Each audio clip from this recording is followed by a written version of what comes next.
اعوذ باللہ من الشیطان الرجیم بسم اللہ الرحمن الرحیم افآمنوا مکر اللہ فلا یامنوا مکر اللہ الا القوم الخاسرون ان اللہ وملائکتہ یصلون علی النبی یا ایھا الذین آمنوا صلوا علیہ وسلموا تسلیما۔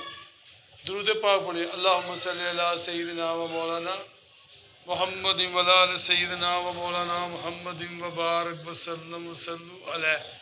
الصلاۃ والسلام علیک یا سیدی یا رسول اللہ وعلی آلک و صحابک یا سیدی یا حبیب اللہ۔ پیارے بزرگوں، دوستوں، بھائیوں، السلام علیکم ورحمۃ اللہ وبرکاتہ۔ اللہ تعالیٰ نے سورۃ اعراف کی آیت نمبر 99 میں یہ ارشاد فرمایا ہے کہ افآمنوا مکر اللہ، یعنی کیا اللہ کی خفیہ تدبیر سے بے خبر ہیں؟ یہ اللہ تعالیٰ فرماتا ہے کہ میری خفیہ تدبیریں ہیں، اور جو انسانوں کی تدبیریں ہیں وہ خفیہ نہیں ہیں۔ اس کا اللہ کو بھی معلوم ہوتا ہے، اور بعض دفعہ انسانوں کو بھی پتہ چل جاتا ہے۔ لوگ لوگوں کے ساتھ تدبیریں لگاتے ہیں تو انسانوں کو بعض دفعہ پتہ چل جاتا ہے کہ یہ تدبیر میرے خلاف کر رہا ہے، لیکن اللہ کی تدبیر کو کوئی نہیں جان سکتا، کیونکہ اللہ تعالیٰ فرماتا ہے کیا اللہ کی خفیہ تدبیر سے بے خبر ہے؟ یعنی میری جو تدبیر ہے اس سے بے خبر ہے۔ اب دنیا کے اندر اس وقت اسلام کو دبانے کے لیے پوری کوشش کی جا رہی ہے، اور اس میں سارا کفر اکٹھا ہے،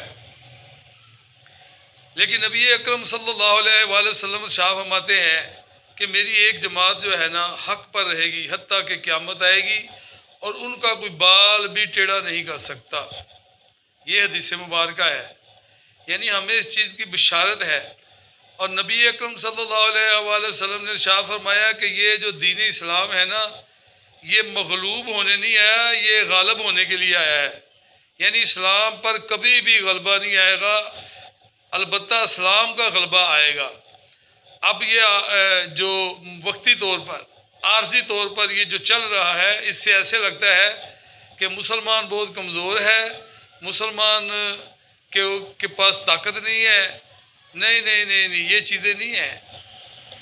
اور اگر مسلمانوں کے اندر یہ بات آ جائے کہ طاقت، ظاہری طاقت کا ہونا یا ظاہری اسباب کا ہونا، اصل طاقت یہ نہیں، اللہ تو یہ طاقتیں مانتا نہیں، کیونکہ یہ اللہ کی دی ہوئی طاقت ہے۔ انسانوں کے پاس جتنی بھی طاقت ہے وہ اللہ کی دی ہوئی ہے۔ اللہ تعالیٰ چاہتا ہے کہ یہ طاقتیں اکٹھی کرو، ٹھیک ہے، لیکن بھروسہ میری ذات پہ رکھو کہ سب سے جو بڑی طاقت ہے اللہ کی طاقت ہے۔ اور اللہ تعالیٰ نے جب ہمیں مختلف جنگوں میں، جنگ خندق میں، جنگ بدر کے اندر، جنگ اور دوسری جنگوں میں آقا کریم علیہ الصلوۃ والسلام کو اللہ تعالیٰ نے فتح عطا فرمائی ہے، اور وہ فتح اسلحے کی بنیاد پر نہیں تھی، وہ مال و زر، ظاہری سٹیٹس، دنیا میرے کتنے ساتھ ہیں، اس پر نہیں تھی، وہ خالصتاً اللہ تعالیٰ پہ بھروسے والی غزوات تھے، جنگیں تھیں۔ تو اللہ تعالیٰ نے وہ جنگیں ہمیں جتا دی، کیونکہ خالص اللہ تعالیٰ کے لیے تھی اور اللہ پر بھروسے کے لیے تھی۔ اللہ تعالیٰ نے ہمیں فتح عطا فرما دی۔ آج میں ایک آپ کو تجزیہ دیتا ہوں نا، ویسے ہی آپ کو ایک انالیسس دیتا ہوں، تجزیہ کریں۔ آپ جو بھی سن رہے ہیں، آپ یہ تجزیہ کریں کہ اگر اسلحے کی طاقت کی مال کے بل بوتے پہ ہوتا تو مسلمانوں کو تو آج وہ ختم کر دیتے۔ اس کا مقصد ہے کہ یہ جو مال، یہ جو طاقت ہے، اس کا بھروسہ نہیں ہے، بھروسہ تو اللہ پہ ہونا چاہیے۔ اور اگر اس کے ساتھ ہوتا تو پھر آپ مجھے بتائیں، اسلامی ملکوں کے پاس اسلحہ بھی ہے، بندے بھی ہیں، طاقت بھی ہے، لیکن ایمان نہیں ہے۔ اگر ایمان ہوتا تو اس طرح ہمارے ساتھ نہیں ہوتا جو جیسے ہو رہا ہے۔ وہ فلسطین کو ختم کرنا چاہ رہے ہیں۔ یہ ابھی تو غزہ کی پٹی ہے نا، آگے انہوں نے ویسٹ بینک میں بھی جانا ہے اور فلسطین کو کلیئر کرنا ہے۔ پھر انہوں نے یہاں تک نہیں ہے، انہوں نے یہ کہہ دیا ہے کہ ہم نے پورے عرب پہ قبضہ کرنا ہے انہوں نے۔ بہرحال یہ ان کی ہے، لیکن اللہ تعالیٰ نے یہ جو سورۃ اعراف میں ارشاد فرمایا کہ اللہ کی خفیہ تدبیروں سے بے خبر ہیں، یعنی یہ لوگ جو کچھ کر رہے ہیں میری خفیہ تدبیروں کو نہیں جانتے۔ اور قرآن پڑھ لیں کہ فرعون نے وہ کیا کہتے ہیں بہت زیادہ ظلم کیا ہوا تھا. 1,40,000 بچے اس نے قتل کروائے تھے حضرت موسیٰ علیہ السلام کو مروانے کے لیے. اور اس کے جو تھے نا فرعون کے جو نجومی جو بتانے والے تھے، اب ان کو بھی تو اللہ تعالیٰ نے علم دیا ہوا ہے نا. وہ بتاتے ہیں کہ آج ایک بچہ پیدا ہوگا، اے فرعون وہ تجھے تخت سے نیچے اتارے گا. اس نے کہا آج جتنے بچے پیدا ہوتے ہیں سب کو قتل کر دو. 1,40,000 بچے اس نے قتل کر دیے. لیکن اللہ تعالیٰ نے حضرت موسیٰ علیہ السلام کو اسی کے گھر کے اندر جو 1,40,000 بچے قتل کروا رہا ہے بچنے کے لیے، اللہ تعالیٰ نے حضرت موسیٰ علیہ السلام کو اس کے گھر میں ہی بھیج دیا. پانی کے اندر ڈبے کے اندر ڈال کے والدہ کو کہا اس کو چھوڑ دو.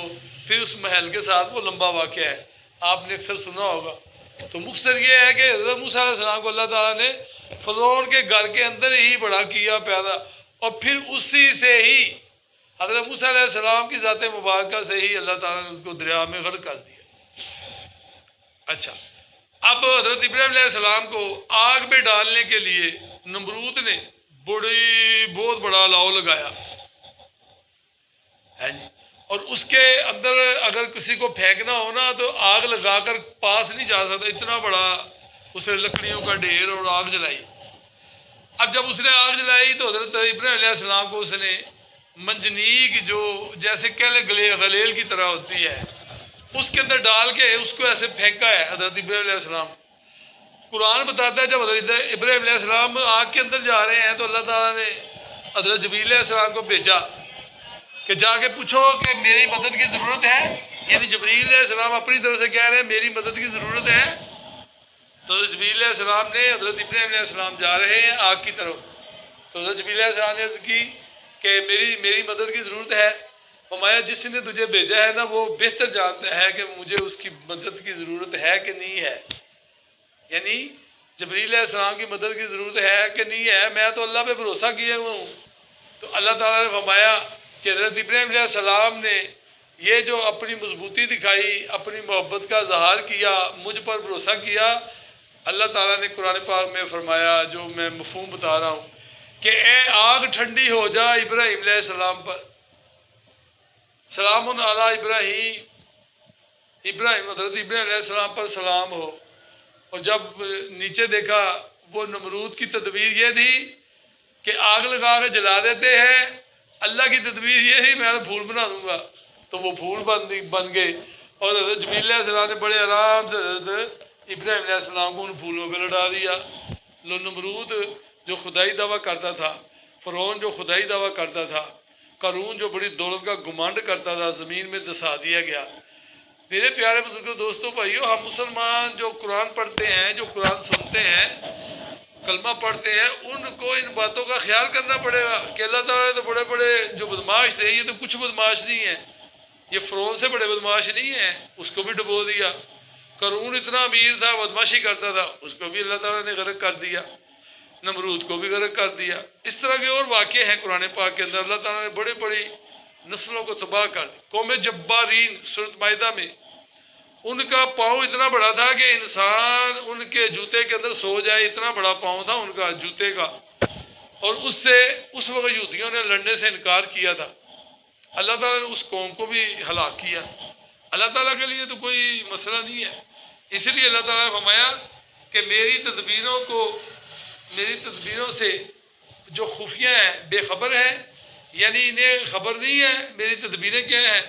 فرمایا ہاں تو اللہ کی خفیہ تدبیر سے نہ ڈر نہیں ہوتے مگر تباہی والے. اللہ تعالیٰ فرماتا ہے کہ میری خفیہ تدبیر، یہ جو باتیں میں نے قرآن پاک میں بتائی ہیں، میں نے بڑے بڑے بادشاہوں، ظالموں، مال و زر والوں، جو اللہ کے رسولوں کو تنگ کرتے تھے، جو دین اسلام پر آئے ہوئے لوگوں کو تنگ کرتے تھے، تو وہ بدماشی کرتے تھے، اللہ نے ان کو غرق کر دیا. تو اللہ تعالیٰ فرماتا ہے یہ جو میری خفیہ تدبیریں ہیں نا، ان کو کوئی جانتا اور پھر اس سے ڈرتا تو فرمایا یہ بندہ امن والا ہے، یہ جنت والا ہے، یہ اللہ سے ڈر رہا ہے. اور فرمایا جو نہیں ڈر رہا، فرمایا الا القوم الخاسرون، فرمایا یہ خسارے والے لوگ ہیں، یہ تباہی والے ہیں، یعنی ان کو تباہ کیا جائے گا کیونکہ یہ اللہ کی خفیہ تدبیر سے ڈرتے نہیں ہیں. اس وجہ سے آج بھی مسلمان اللہ کی اس باتوں کو جو اللہ تعالیٰ قرآن پاک میں ارشاد فرما رہا ہے کہ میری خفیہ تدبیریں ہیں، میں ان پر تمہیں غلبہ دوں گا، تو اللہ تعالیٰ کی خفیہ تدبیر لینے کے لیے ہمیں اللہ تعالیٰ کی طرف جانا پڑے گا، نمازیں 5 گھنٹہ پڑھنی پڑے گی، نبی صلی اللہ علیہ وسلم کی سنتوں پہ عمل کرنا پڑے گا، اللہ تعالیٰ جو فرماتا ہے اس پر عمل کرنا پڑے گا۔ تو جب ہم اس طرح کریں گے تو انشاءاللہ یہ کچھ بھی نہیں ہے۔ آپ یعنی یہ تو میں نے قرآن سے پرانی وہ جو باتیں اللہ تعالیٰ نے بتائی ہیں وہ بتا رہا ہوں۔ آج کے دور میں آپ خود حساب لگائیں کہ ٹینک ہے 75 کروڑ روپے کا، اسرائیلی یہودیوں کا ٹینک ہے 75 کروڑ کا، اور وہ اس ٹینک پہ مان کرتے ہیں کہ جی یہ اس کو کچھ بھی نہیں ہو سکتا، اور بندہ ایک پیدل جا کے اس پہ برود رکھ دیتا ہے اور وہ ٹینک اس کے چیتھڑے اڑ جاتے ہیں، وہ پاش پاش ہو جاتا ہے۔ اب ساری دنیا حیران ہے کہ یہ کیا چیز ہے، یہ کیا ٹیکنالوجی ہے۔ ٹیکنالوجی نہیں ہے، یہ اللہ کی خفیہ تدبیریں ہیں، اللہ تعالیٰ نے اپنی خفیہ تدبیریں کی ہوئی ہے۔ ان کو پتہ ہی نہیں چلا کہ انہوں نے زمین کے اندر سرنگیں بنائی ہیں۔ اتنا جنگ کے اندر نقصان نہیں ہوا جتنا ان کے اس حماس کو وہ چھوٹی تنظیم سمجھتے تھے۔ اگر یہودیوں کی جتنی اسلحہ ہے اس کا آدھا اگر حماس کو دیا جائے تو وہ ان کو لمبا پا دیں، وہ ان کو ایسا کر دیں کہ جیسے کرنے کا حق ہے۔ لیکن پیارے بزرگوں، دوستوں، بھائیوں، جب اللہ پہ بھروسہ آ جائے، جب اللہ کی خفیہ تدبیروں کو مان لیا جائے کہ اللہ کی خفیہ تدبیر آئے گی، یہ صحابہ کرام بھی کرتے تھے، نبی اکرم صلی اللہ علیہ وسلم بھی اللہ کی خفیہ تدبیروں کو مانتے تھے، پھر ہمیں بھی ترتیب دیتے تھے کہ تم بھی اللہ تعالیٰ کی خفیہ تدبیروں کو مانو۔ لیکن آج مسلمان جو ہے وہ قرآن سے دور ہے۔ آج مسلمان یوٹیوب کے نزدیک ہے، انٹرنیٹ کے نزدیک ہے، سوشل میڈیا کے نزدیک ہے، ٹویٹر کے نزدیک ہے، انسٹاگرام کے نزدیک ہے، سنیپ چیٹ پہ نوجوان نسل تباہ ہو گئی ہے، ٹک ٹاک۔ تو یہ اس سے تو اگر ان کا ہتھیار آ گیا ہے میڈیا، تو اس سے تو فائدہ اٹھا کر ان کو نصب و نبود کرنا چاہیے تھا، لیکن قوم اس میں داخل ہو چکی ہے۔ اور یہ سارا جو ابھی سسٹم چل رہا ہے، اس سے مسلمانوں کو خوف نہیں کھانا چاہیے۔ ہم ہر حالت میں جنتی ہیں انشاءاللہ۔ آپ کہیں کہ جی کس طرح ہر حالت میں؟ اگر ہمیں شہادت ہو جائے گی تو نبی صلی اللہ علیہ وسلم شہید بھی جنتی ہے، اور پھر اگر ہم بچ جاتے ہیں جنگ میں تو پیارے آقا صلی اللہ علیہ وسلم پھر بھی تم جنتی ہو۔ ہم تو دونوں حالتوں میں جنتی ہیں دنیا میں۔ اور وہ دیکھو وہ جھوٹے ہیں، وہ یہودی نصارہ کہہ رہے ہیں کہ حضرت موسیٰ علیہ السلام اور ہارون کا رب ہم سے ناراض ہو گیا ہے، ان کو پڑھ جو رہی ہے، مار پڑ رہی ہے، پوری دنیا میں ان کی بےزتی ہو رہی ہے۔ دیکھیں نا، وہ کہتے تھے ہم دنیا کی چوتھی طاقت ہیں، اور چوتھی طاقت والوں نے پورا، اور پھر یہ وہ ایریا نہیں ہے جیسے افغانستان تھا، یہاں 45 ملک آئے ہوئے تھے، لیکن اللہ کی خفیہ تدبیر نے انہیں غالب نہیں آنے دیا، چلے گئے۔ روس نے 20 سال لگائے، 20 سال یہ لگا کے چلا گیا۔ یعنی نہ تو روس کو اللہ تعالیٰ نے افغانستان پہ قبضہ دیا، نہ ان کو دیا قبضہ، اللہ کی ذات کے ہاتھ، مالک وہی ہے، اور اس دنیا کا بھی مالک ہے، مالک یوم دین بھی ہے، اس روز کے دن کا بھی مالک ہے۔ تو پیارے بزرگوں، دوستوں، بھائیوں، اللہ تعالیٰ مجھے اور آپ کو اللہ تعالیٰ کی جو خفیہ تدبیریں ہیں ان کو ماننے کی توفیق عطا فرمائے، اور اس پر امید رکھنے کی توفیق عطا فرمائے۔ نا امیدی ہمارے لیے جائز نہیں ہے۔ جو اللہ کو مانتے ہیں وہ کس چیز پہ نا امید ہوتے ہیں؟ ہم امید والے ہیں، انشاءاللہ اللہ تعالیٰ ہمیں غلبہ دے گا۔ اگر میں دنیا سے چلا گیا، موت کا تو پتہ نہیں ہوتا نا، تو میں دنیا سے اگر چلا جاؤں گا، میری آنے والی نسلوں کو اللہ تعالیٰ غلبہ دے دے گا، تو وہ ہمارا ہی غلبہ ہے، ہم ہی غالب آئیں گے انشاءاللہ۔ لیکن اس وقت ضرورت یہ ہے کہ فلسطینیوں کی حمایت کی جائے، مدد کی جائے، مالی، کولی، فعلی، ہر قسم کی ان کی مدد کی جائے، تاکہ ان کو پتہ چلے کہ میرے مسلمان بھائی ہمارے ساتھ ہیں۔ اللہ تعالیٰ مجھے اور آپ کو اللہ کی ان آیات کو سمجھنے کی توفیق عطا فرمائے، اور اللہ کی جو خفیہ تدبیریں ہیں ان پر امید رکھنے کی توفیق عطا فرمائے، اور اللہ تعالیٰ ہمیں ان کفار پہ فتح عطا فرمائے، ان کفار پہ ہمیں غلبہ عطا فرمائے۔ اس نے دینا ہی دینا غلبہ ہے، آج نہیں کل نہیں، جیسے بھی ہو انشاءاللہ غلبہ ہمیں ملے گا۔ اللہ تعالیٰ مجھے اور آپ کو دین و اسلام میں اسلامتی عطا فرمائے۔ وما علینا الا البلاغ المبین۔